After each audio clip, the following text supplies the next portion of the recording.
Hello students, कैसे हैं आप सब लोग। आज हम एक नया चैप्टर स्टार्ट करने जा रहे हैं जिसका नाम है फाइनेंशियल मैनेजमेंट। क्लास 12th का जो बिजनेस स्टडीज है वो दो पार्ट में बटा हुआ है। पार्ट 1 के अंदर class planning, organising, staffing, directing, controlling, business environment, principles of management और मैनेजमेंट, यानी कि पूरा 50 नंबर का ये पूरा का पूरा 8 चैप्टर है। मैंने आपको लाइन बाय लाइन 8 के 8 चैप्टर 0 टू एंड अच्छे से विद नोट्स आपको पूरा का पूरा समझा दिया। उम्मीद है आप लोगों ने भी उसे बहुत अच्छे से कर लिया होगा और हम समय से पहले अपना पूरा सिलेबस कंप्लीट करने जा रहे हैं, क्योंकि हमारे पास अब सिर्फ 4 चैप्टर बचे हुए हैं जो कि पार्ट बी में आते हैं और इन चारों चैप्टर का जो वेटेज है वो 30 मार्क्स का है। यानी कि ये 4 चैप्टर अगर आप कर लो तो 30 नंबर आपके पक्के, और मैं आपको 0 to 10 पूरी प्रिपरेशन कराऊंगा विद नोट्स। तो आप क्लास उनको नोट्स बना सकते हो उन चीज़ों को, और समझ में तो 100% आएगा, इसकी कोई दिक्कत नहीं है। पार्ट ए के अंदर जो 5 चैप्टर थे वो आपकी डेली लाइफ से रिलेटेड थे। पार्ट बी के अंदर फाइनेंस से रिलेटेड है और आपके डेली लाइफ से रिलेटेड नहीं है, कंपनीज के बारे में लिखा हुआ है। क्लास एक कंज्यूमर प्रोटेक्शन और मार्केटिंग जो चैप्टर है, यानी कि 13 और 14 चैप्टर, सॉरी 11 और 12 चैप्टर, वो आपको बहुत आसान लगेगा, वो आपके डे टू डे लाइफ से मिलता जुलता है। बट अभी जो आपका 9 और 10 है, 9-10 चैप्टर दोनों मिला के 15 नंबर का है, वो थोड़ी कंपनी से, फिनांस से, मार्केट से रिलेटेड है क्लास। तो थोड़ा ध्यान से अच्छे से समझना, बट समझ आएगा, उसकी कोई दिक्कत नहीं, राइट। चलो पार्ट 1 में स्टार्ट करते हैं। अच्छा, सबसे पहले आज बात करेंगे दो वर्ड का, एक है फाइनेंस और एक है मैनेजमेंट। मैनेजमेंट तो आप पार्ट ए में पढ़ते हो, है ना। तो वही मैनेजमेंट अगर पैसों के लिए लागू कर दी जाए तो इसको क्या बोलते हैं क्लास? Financial management. अब फाइनेंशियल मैनेजमेंट मतलब पैसों को सही से मैनेज करना। बिजनेस में पैसा बहुत इंपॉर्टेंट है, तो इस पैसे को अच्छे से मैनेज करना। मैनेज का मतलब क्या है? बेफालतू के खर्च नहीं करना, जितना पैसा मार्केट से उठाना है उतना ही पैसा उठाना, उसको सही तरह से प्रिडिक्ट करना कि कहाँ कितना पैसा लगाया जाए। बिजनेस में असेट खरीदने में कितना पैसा लगाएंगे, पब्लिक को डिविडेंड कितना बांटेंगे, कितना पैसा कहाँ से रेज करेंगे, कुल मिला के फाइनेंस के रिगार्डिंग जितने भी डिसीजंस होते हैं उन सबको मैनेज करना ही फाइनेंशियल मैनेजमेंट कहलाता है। फाइनेंशियल मैनेजमेंट रेफर्स टू, तो फाइनेंशियल मैनेजमेंट के अंदर क्या आता है? Efficient acquisition of finance. देखो यार, आप सबको पता है कि कंपनी जनता से पैसे लेती है और बिजनेस करती है, तो कंपनी जनता से उतने ही पैसे ले जितना उनको जरूरत है। अब कई लोग बोलते हैं सर ज्यादा पैसा कंपनी लेगी क्यों? कई बार अपनी प्लानिंग आप अच्छे से नहीं करते कि आपको कितने पैसों की जरूरत है, और आप पब्लिक से ज्यादा पैसे ले लेते हो, फिर आपको बिना मतलब का इंटरेस्ट पे करना पड़ता है जो आपके प्रॉफिट्स को कम करता है, बेमतलब का खर्चा। तो finance management refers to efficient acquisition of finance, efficient utilisation of finance. आपको जितना पैसा चाहिए मार्केट से उतना पैसा लो, ठीक है। उसके बाद उसका इस्तेमाल सही तरीके से करो, वेस्टेज मत करो फाइनेंस का, क्योंकि जनता का पैसा है। Efficient distribution and disposal of surplus for smooth working of company. उस तरीके से खर्च करो ताकि आपकी कंपनी स्मूथली चल सके, आपकी कंपनी को चलने में, रन करने में कोई दिक्कत परेशानी ना आए, कंपनी अच्छे से चल सके। इस तरीके से क्लास ऑफ फंड्स को रेज करो। तो efficient acquisition, efficient utilisation, efficient distribution and disposal of surplus for smooth working of an company. मैं आप सबसे एक सलाह जरूर दूंगा, आप सबको जरूर दूंगा कि यार इस चैप्टर को ना बहुत डीपली अच्छे से समझना, कोई पार्ट स्किप मत करना, वीडियो एंड तक देखना। 4 पार्ट के अंदर मैं आपको ये पूरे लगभग 8 नंबर का चैप्टर है, ये पूरा कवर करा दूंगा, और कोशिश करना मेरे साथ साथ याद करो। जैसे efficient acquisition of finance, utilisation of finance, efficient distribution and disposal of surplus for smooth working of company. तो आप लिख लिख के साथ याद करो, कुछ कमेंट में कुछ वर्ड्स है जिन्हें लिख लिख के प्रैक्टिस करोगे आप, तो डेफिनेटली मेरे साथ ही खत्म हो जाएगा, आपको अलग से मेहनत नहीं करनी पड़ेगी, मेरे साथ साथ आपका पूरा चैप्टर खत्म हो रहा होगा, राइट। पहली बात तो ये होगी फाइनेंशियल मैनेजमेंट है क्या, मीनिंग। दूसरी बात, इसे सिंपल लैंग्वेज में कह सकते हैं, management relating to finance is called financial management. Finance यानी कि पैसा, उसके रिगार्डिंग जो मैनेजमेंट है उसी को हम लोग क्या बोलते हैं? Financial management. अच्छा, अब ये फाइनेंशियल मैनेजमेंट करी क्यों जाती है, क्यों मैनेज किया जाता है? ऐसे उठा लो ना पैसा जितना चाहिए, ऐसे उठा लो उसको, क्लास मैनेज इतनी करने की जरूरत क्या है? देखो यार, अपने पापा से पूछना, आप अपनी मदर से पूछना, ठीक है, जो भी गार्डियन है आपके, वो भी अपना पूरा का पूरा फाइनेंस का मैनेजमेंट करते हैं। कितनी सैलरी आई, कितना कहाँ खर्च करना है, कहाँ पे खर्चा ज़्यादा करना है, कहाँ कम करना है, कब खर्चा नहीं करना, कब खर्चा करना है, वो पूरा मैनेज करके चलते हैं। अगर वो मैनेज नहीं करेंगे तो पता है दिक्कत क्या होगी? घर में राशन खत्म हो गया, अरे यार पैसे खत्म हो गए, राशन के लिए पैसे तो है ही नहीं, ऐसा हो जाएगा। आपकी स्कूल फीस नहीं भरी जाए टाइम पे, घर का किराया आप टाइम पे नहीं दे पा रहे। अगर आपने प्रॉपर मैनेजमेंट नहीं की तो ऐसी समस्याएं आ सकती है। उसी तरीके से बिजनेस तो इतने बड़े स्केल पे काम कर रहा है, लाखों हजारों एम्प्लॉय बिजनेस में काम कर रहे हैं, इतने सारे कमिटमेंट्स हैं क्लास, इतने सारे माल बिकता है मिलता है। अगर आप फाइनेंस का सही से मैनेज नहीं करोगे और एक दिन भी बिगड़ गया बिजनेस में, तो बिजनेस को लाखों करोड़ों का नुकसान पर डे हो सकता है।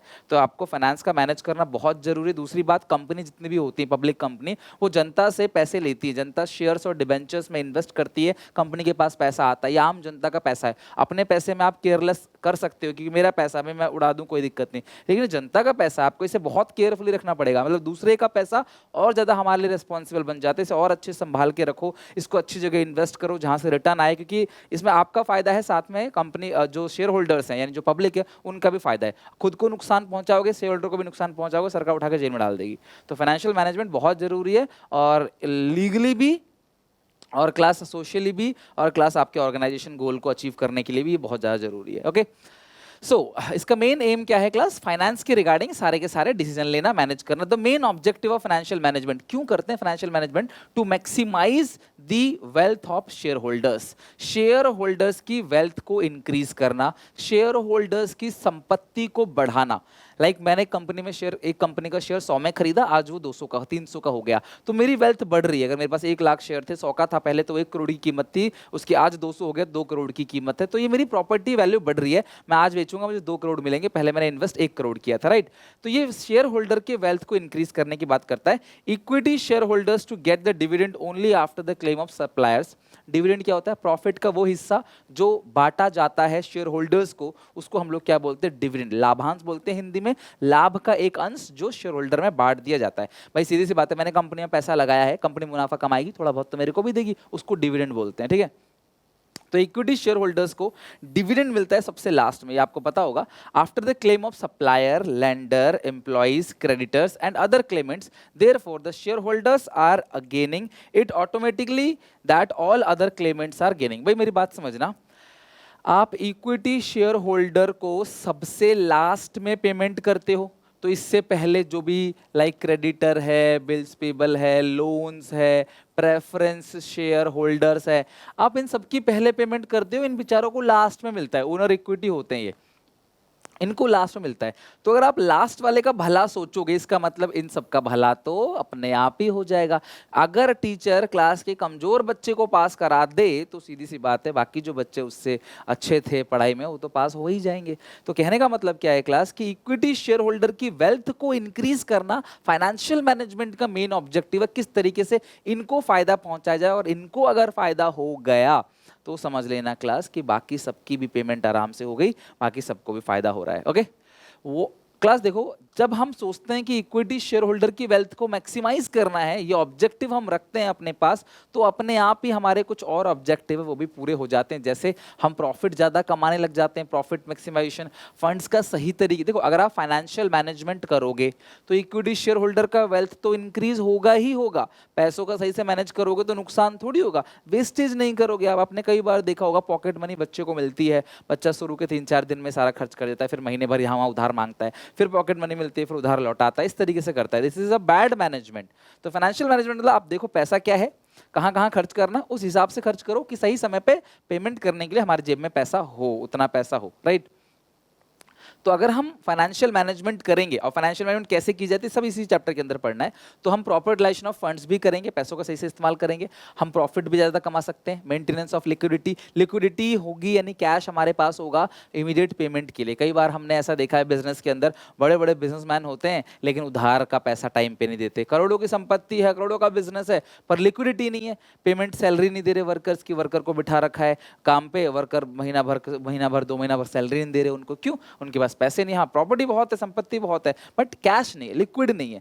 तो मेंटेनेंस ऑफ लिक्विडिटी, आप ये भी देखोगे यार, आपके छुटपुट खर्चे जो होते हैं, डे टू डे एक्सपेंस होते हैं, उनके लिए भी तुम्हारे पास पैसा बचना चाहिए। Madding financial commitment with creditors, creditors को जो वादा किया था कि हाँ हम आपको 2 महीने 3 महीने में पैसे लौटा देंगे, तो हम उनको पैसा लौटाएंगे समय पे। अपने कमिटमेंट को, अपने वादे को पूरा करना, ये भी हमें फाइनेंशियल मैनेजमेंट सिखाता है। सो फाइनेंशियल मैनेजमेंट क्या है बता दिया, उसका मेन ऑब्जेक्टिव क्या है, इक्विटी शेयर होल्डर को वेल्थ को इंक्रीज करना, और जब इक्विटी शेयर होल्डर का वेल्थ इंक्रीज होगा तो अपने आप ही ये 4 ऑब्जेक्टिव भी अब पूरे हो जाएंगे। तो ये कॉमा लग गया, हाँ यहां तक आपको अच्छे से लर्न कर लेना है, ठीक है। Next, financial planning. अब आपने प्लानिंग तो पहले पढ़ रखा है, thinking in advance, what is to be done, how it is to be done, when it is to be done, ठीक है।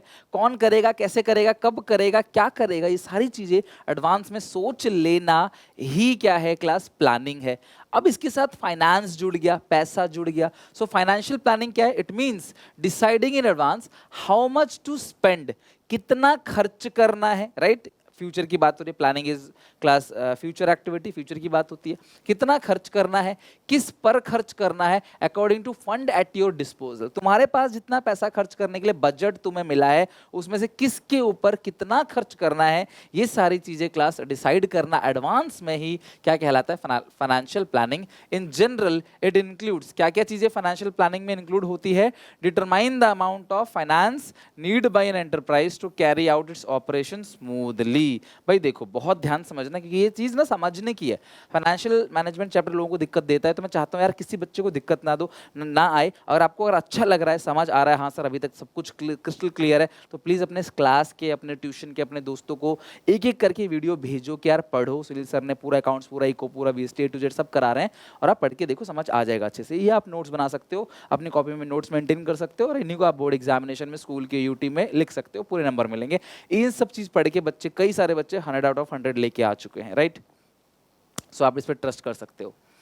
हाँ, ये सिंपल लैंग्वेज है और आपको आसानी से याद रहेगा। ओके, मैं लेंथ भी मेंटेन करी कि हाँ इतनी लेंथ होनी भी चाहिए पेपर में लिखने के लिए भी, क्योंकि मैं आपको 4 लाइन का कुछ पढ़ा के भेजूंगा ना, आपको एग्जाम टाइम पे 2 या 3 ही लर्न रहता है, तो कम से कम वो इतना लेंथ हो कि आपको नंबर मिल सके, राइट। तो अगर हम फाइनेंशियल प्लानिंग करेंगे, कितना खर्च करना है, कहाँ खर्च करना है, ये सब अगर हम प्लानिंग सही से करेंगे, तो सबसे पहला क्या होगा क्लास यहाँ पे, कि हम ये डिटरमाइन कर सकते हैं कि कितने पैसों की जरूरत है। यार मुझे अपना घर परिवार चलाने के लिए कितने पैसों की जरूरत है, ये मुझे अंदाजा लगाना पड़ेगा। उसी तरीके से बिजनेस के अंदर भी जो फाइनेंस मैनेजर होता है, वो भी हिसाब किताब लगाता है, फाइनेंशियल प्लानिंग करता है कि उसे कितने पैसों की एक्चुअली में जरूरत है, उसे अपना बिजनेस चलाने में, रेंट निकालने में, सैलरी देने में, वेजेस देने में, इंटरेस्ट देने में, टैक्सेस देने में, ऑल ओवर उसे कितने पैसों की जरूरत है, हमको ये पता चल जाता है अगर हम फाइनेंशियल प्लानिंग करेंगे। दूसरी बात, सोर्स ऑफ फंड, सोर्स मतलब स्रोत, फंड का मतलब पैसा, कि हम पैसा कहां से लेंगे। जनरली जो है कंपनी या तो खुद अपना पैसा लगाए, या जो रिजर्व कंपनी ने जोड़ रखा है, कंपनी उन रिजर्व का इस्तेमाल करे, या कंपनी बाहर से उधार ले ले, बैंकों से उधार ले ले, डिबेंचर इशू कर दे, है ना, या फिर कंपनी शेयर्स इशू कर दे। तो भैया कंपनी के पास तो पैसा लेने के बहुत सारे तरीके हैं, उनमें से कौन सा सोर्स कंपनी क्लास चूज करेगी, ये सब भी क्लास फाइनेंशियल प्लानिंग का पार्ट है। मैं एक सुइटेबल पॉलिसी बनाएंगे ताकि फंड्स का प्रॉपर तरीके से यूटिलाइजेशन हो सके। तो अच्छे से क्लास फंड्स को रेज करना, उसे खर्च करना, कहाँ कितना खर्च करना है, सोर्स ऑफ फंड क्या होंगे class, optimum utilisation of financial resources, पैसों का सही तरीके से इस्तेमाल करना। ये नहीं कि पैसा आ गया तो दबा खर्च करे जा रहे हैं, इस तरीके से नहीं, सही से आपको इस्तेमाल करना है ताकि पैसा बच सके, राइट। तो ये 3 के 3 क्लास क्या है, ये तीनों चीजें फाइनेंशियल प्लानिंग के अंदर आता है। और इंपॉर्टेंस ऑफ फाइनेंशियल प्लानिंग, ठीक है, फाइनेंशियल प्लानिंग की इंपॉर्टेंस क्या है बेटा, इंपॉर्टेंस का मतलब बेनिफिट्स। अब आप खुद सोचो, देखो यार आप सब प्लीज जो पीछे लिखा है सब भूल जाओ, खुद सोचो, अगर आप सही तरीके से प्लान करोगे कि यार देखो मुझे बिजनेस चलाने के लिए कितना पैसा चाहिए, मैं उतने ही पैसे मार्केट से उठाऊंगा, मैं बेफिजूल के खर्चे नहीं करूंगा, जो जायज लगता है, मेरे पास पैसा है, लेकिन मैं ये नहीं कि मैं बेफिजूल खर्चे करूं, ये चीज गलत है। आपको पैसे को सही से खर्च करना पड़ेगा। आपको ये देखना है कि मैं डिबेंचर इशू करूं या मैं शेयर इशू करूं, यानी पैसा डेट से रेज करें या इक्विटी से या रिटेन अर्निंग से, किस तरीके से पैसों का इस्तेमाल करें। अगर लोन सस्ते रेट में मिल रहा है तो हम लोन ले सकते हैं, या फिर अगर हम चाहते हैं कि हम अपना मालिकाना हक किसी और को दे सकते हैं, क्योंकि देखो अगर आप लोन लेते हो तो आपको ब्याज भरना पड़ेगा, लेकिन अगर आप शेयर इशू करते हो तो आपको कोई ब्याज नहीं भरना पड़ेगा, प्रॉफिट होगा तो उसे मिलेगा, नहीं होगा तो नहीं मिलेगा। तो लोन यानी डेट और शेयर इशू करना यानी इक्विटी, इन दोनों में क्लास अपने अपने फायदे और घाटे हैं। एग्जांपल, मैं एक टीचर हूं, मैं पढ़ाता हूं, तो मैंने सोचा मैं किसी और टीचर से टाई अप कर लेता हूं, ठीक है। तो मुझे पैसों की जरूरत है, तो मैंने किसी और को बोला भाई तू पार्टनर बन जा मेरे साथ, तो वो पार्टनर बनेगा तो पैसे लेके आएगा, मुझे हर साल उसे ब्याज नहीं देना, पर मुझे प्रॉफिट का हिस्सा उसको देना पड़ेगा। फिर मैं कुछ करूंगा तो वो टोक सकता है कि भाई देख मैं भी पार्टनर हूं, मैं बोलूंगा तू ये मत कर। लेकिन अगर मैं बैंक से लोन ले लेता हूं तो मुझे हर साल ब्याज तो देना पड़ेगा, लेकिन बैंक मुझे टोकेगा नहीं कि सर आप ऐसे मत करो, ऐसे मत करो, मैं अपने मन का मालिक रहूंगा। तो मुझे कमाना है नहीं कमाना, बैंक को ब्याज दे देना है बस, बैंक मुझे नहीं टोकेगा नहीं। लेकिन पार्टनर जो है वो मालिक है, फिर वो मुझे टोकेगा, भाई तू ये मत कर, तू ये मत कर, तू ऐसा कर, मेरे से पूछ, हर चीज में टांग अड़ाएगा। तो दोनों के अपने फायदे, दोनों के अपने घाटे, जो हम आगे जाकर डिस्कस करेंगे। ओके, इंपोर्टेंस की बात करें, फाइनेंशियल प्लानिंग करोगे तो आप इस बात का ध्यान रखोगे कि आपको कितना पैसा एक्चुअली में चाहिए। मोस्ट अप्रोप्रिएट कैपिटल स्ट्रक्चर का मतलब पता है क्या होता है कि आपके बिजनेस में जो पैसा लगा है टोटल, उसमें से कितना डेट है और कितना इक्विटी यानी कितना मालिकों का पैसा है और कितना उधार लिया गया हुआ पैसा है, इन दोनों को मिलाकर बोलते हैं capital employed, right, capital employed. तो ये हम सेट कर सकेंगे कि हाँ कितना डेट होना चाहिए एक अच्छे बिजनेस में, कितनी इक्विटी होनी चाहिए। आप सही जगह पैसा इन्वेस्ट करोगे, प्रॉपर यूटिलाइजेशन ऑफ फाइनेंस करोगे। भाई देखो, पैसों का हो चाहे रिसोर्सेस का हो चाहे ह्यूमन रिसोर्स का हो, पूरे बिजनेस स्टडीज में तुमने एक टॉपिक पढ़ा है optimum utilisation of resources. Staffing में पढ़ा optimum utilisation of human resources, है ना। इसके अंदर आप क्या पढ़ रहे हो, ऑप्टिमम यूटिलाइजेशन ऑफ फंड्स, यानी कि पैसों का सही तरीके से इस्तेमाल करें। Avoid business shocks and surprise. अगर आप पहले से प्लान करके चलोगे तो आपको झटका नहीं लगेगा, अचानक से आपको झटका नहीं लगेगा। मैं एग्जांपल देता हूँ, कई सारे बच्चे सीयूईटी का फॉर्म भरते हैं लेकिन साथ में अलग अलग कॉलेज का भी फॉर्म भर के चलते हैं। उनको पता है कि अगर मेरा सीयूईटी नहीं निकला तो मुझे झटका ना लगे, मेरे पास एक बैकअप ऑप्शन हो। तो जब हम फाइनेंशियल प्लानिंग करते हैं फ्यूचर के लिए, आज बैठ के प्लान कर रहे होते हैं, तो हम उन सारे पॉइंट को कंसिडर कर लेते हैं, उन सारे अनहोनी को कंसिडर करने की कोशिश करते हैं जो फ्यूचर में होने वाला है, जिससे हमें झटका लग सकता है, और हम आज से इस चीज को रेडी रहते हैं ताकि हमें फ्यूचर में झटका ना लगे। मौसम बिगड़ रहा है, मुझे बाहर जाना है तो मैं छतरी लेके जाऊंगा, क्या पता बारिश हो जाए तो मुझे यहाँ वहां छुपना ना पड़े, मैं छतरी निकाल के छतरी के नीचे खड़ा हो जाऊंगा। This is called class. आप सेफ रहते हो, आप शॉक सरप्राइज से बच जाते हो अगर आप पहले से प्लान करके चलते हो तो। It link present with future. देखो, फाइनेंशियल प्लानिंग प्रेजेंट और फ्यूचर को जोड़ता है। क्यों? यार देखो, आज हम बैठे हैं फ्यूचर के लिए प्लान कर रहे हैं, तो कहीं ना कहीं फ्यूचर में और आज में लिंक क्रिएट कर रहे हैं ना, तो फाइनेंशियल प्लानिंग इसी लिंक को क्रिएट करता है। समझते हैं डिटेल में एक करके। तो financial planning is essential for success of any business enterprise. Finance is like a blood. ध्यान रखना क्लास, कोट ये, फिनेंस ब्लड की तरह होता है किसी बिजनेस में। Without it a business can't survive. हमारी बॉडी से खून निकाल लिया जाए तो भैया हम जिंदा नहीं रह पाएंगे। सिमिलरली बिजनेस के अंदर लगा होता है कैपिटल, पैसा, फंड्स, फाइनेंस, वो ब्लड की तरह होता है। अगर आप उसे निकाल लोगे तो बिजनेस रन नहीं कर पाएगा। ओके, समझ आ रहा है ना अच्छे से? आप लोग क्लास बताना जरूर कमेंट में और लाइक जरूर करना, उससे मुझे पता चल जाएगा समझ आ रहा है कि नहीं। रियली में आप चाहते हो कि इसमें सर अच्छा पढ़ा रहे हैं, समझ आ रहा है, बी काइंड, थोड़ा सा क्लास मतलब दयालु बनो, ठीक है। और इसको फॉलो सब्सक्राइब करो चैनल को और शेयर करो सारे दोस्तों में, क्योंकि मैं बहुत कोशिश कर रहा हूँ कि आपको बहुत मजे से अच्छे से पूरा चैप्टर दिमाग में सेट करा दूँ, ताकि आप बिफोर एग्जाम वन शॉट भी कराऊंगा और तुमको 40 मतलब कि ये पूरा का पूरा चैप्टर जो है 8 मार्क्स का, इसमें 8 आउट ऑफ 8 तो मुझे दिलाना ही है। ये मुझे ये सबको टफ लगता है तो मैं तुम्हारे लिए ये आसान करके दिखा दूंगा, राइट। चलो, बस दिमाग का प्रयोग करना है, अपना दिमाग भी लगाना। हाँ सर, ये बात सही कह रहे हैं, ऐसा तुम्हें अंदर से लगना चाहिए, हाँ यार ये बात तो सही है, ऐसा तो होना चाहिए। तो फाइनेंस ब्लड की तरह, देखो जितना ज्यादा बिजनेस के अंदर पैसा रहेगा, और हाँ हम आम बात करेंगे जनरली, एक्सेप्शन भी है, कई ऐसा भी हो सकता है कि यार पैसे से ज्यादा कुछ और चीज इंपॉर्टेंट है बिजनेस के अंदर, बट आमतौर पर बिजनेस के अंदर जितना पैसा लगा होता है उतना ही क्लास बिजनेस अच्छे सक्सेसफुल बनता है, जितना ज्यादा पैसा लगा होता है। It helps in collecting optimum funds. तो मैंने आपको बताया, अभी पढ़ के समझाया कि अगर आप प्लानिंग करोगे तो मदद करेगा आपको उतना ही पैसा रेज करना जितना चाहिए। The financial planning estimate and precise requirement of funds which means to avoid wastage and over capitalisation situation. बहुत ज्यादा पैसा ना उठा लें पब्लिक से, ओवर कैपिटल ले लिया आपने, क्या करोगे? आपको इतने पैसे का, आपने सोचा 100 करोड़ लेना है, मार्केट से 250 करोड़ ले लिया, अब 150 करोड़ का एक्स्ट्रा ब्याज सोचो, हर महीने हर साल कितना खर्चा बैठेगा। तो आपको क्लास उतना ही पैसा लेना है जितना चाहिए। Fixing most appropriate capital structures.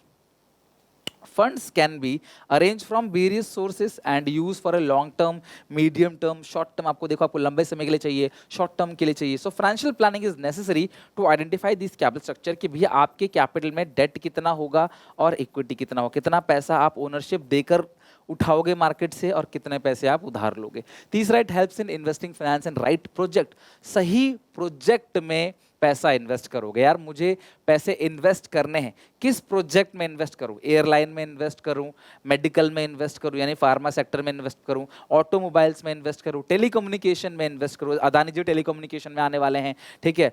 Rakesh Jhunjhunwala जो है ऑलरेडी क्लास एयरलाइन बिजनेस में एंटर कर चुके हैं। इसी तरीके से कहाँ पे हम इन्वेस्ट करें? ये जनता का पैसा, अरबों रुपए लगते हैं किसी भी इन्वेस्टमेंट को करने में, तो आप सोच समझ के क्लास आप इन्वेस्टमेंट करोगे। सही प्रोजेक्ट में, right? It suggest how to fund, how the two funds are to be allocated for various purposes by the company in various investment proposals. तो हमारे पास बहुत सारे प्रपोजल है, कहाँ पे इन्वेस्ट करें जहाँ से रिटर्न हमें सबसे ज्यादा और रिस्क हमारा सबसे कम हो.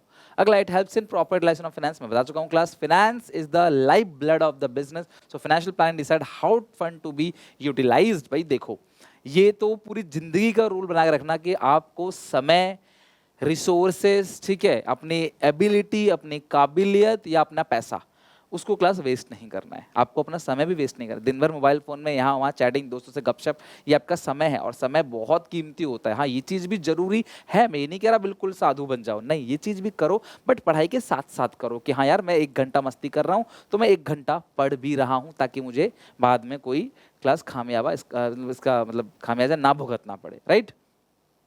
फंड्स का सही से इस्तेमाल करेंगे. Avoiding business shock surprise by anticipating the financial requirement. Financial planning help to avoid shock and surprises which otherwise firm had to face in uncertain situation. It helps the company in preparing for the future. तो कुल मिला के आपको झटका ना लगे, future के लिए आप पहले से प्रिपेयर हो रहे हो. अगला, it links present with future. Financial planning relate present financial requirement with the future requirement by anticipating the sales and growth plan of the company. तो कंपनी की सेल्स और ग्रोथ प्लान को देखते हुए ये क्या करता है क्लास, प्रेजेंट फाइनेंशियल जो प्रेजेंट है उसको क्लास फ्यूचर से लिंक करता है, right? It link present with future. Done. तो ये क्लास पॉइंट्स हैं, सारे के सारे ध्यान रखना. आज हमने फाइनेंशियल प्लानिंग के इंपॉर्टेंस तक पढ़ा, ठीक है. आज पहली क्लास थी, इसकी पहला पार्ट था. मैं अगले 3 पार्ट के अंदर खत्म करूंगा. और ये अकेला इकलौता ऐसा चैप्टर है पूरे बिजनेस स्टडीज के अंदर जहां पे न्यूमेरिकल्स भी है. और हाँ, न्यूमेरिकल आते हैं 4 to 5 मार्क्स में. एक क्वेश्चन आ जाता है न्यूमेरिकल का, वो हम डिस्कस करेंगे होपफुली नेक्स्ट या नेक्स्ट टू नेक्स्ट क्लास में डिस्कस करेंगे इसके अंदर. लाइक ट्रेडिंग ऑन इक्विटी या फाइनेंशियल लिवरेज टॉपिक है, उसके अंदर हम डिस्कस करेंगे. बट फिलहाल के लिए बस इतना सा पढ़ाया है. तुम्हारी कोशिश होनी चाहिए अगली क्लास में आने से पहले इतना पूरा अच्छे से याद करके आओ. तो बताना मुझे कमेंट सेक्शन में कैसा लगा आज का क्लास. यहाँ पे मैंने इको और अकाउंट्स का भी प्लेलिस्ट अटैच कर दिया है. इसी तरीके से डेली बेसिस पे अकाउंट और इको का भी वीडियोस आ रहा है class, chapter wise chapter, part by part. तो आप इनको जरूर देखना. बाकी कोई दिक्कत परेशानी हो कमेंट सेक्शन में मेंशन करना. अच्छा लगा हो तो लाइक कमेंट जरूर करना, वीडियो को शेयर करना अपने सारे दोस्तों में. और जाने से पहले सब्सक्राइब करके जरूर जाना, क्योंकि क्लास टिल एग्जाम तक ये चैनल आपको बहुत हेल्प करने वाला है. बाकी मिलते हैं नेक्स्ट क्लास में, तब तक के लिए टेक केयर, बाय बाय.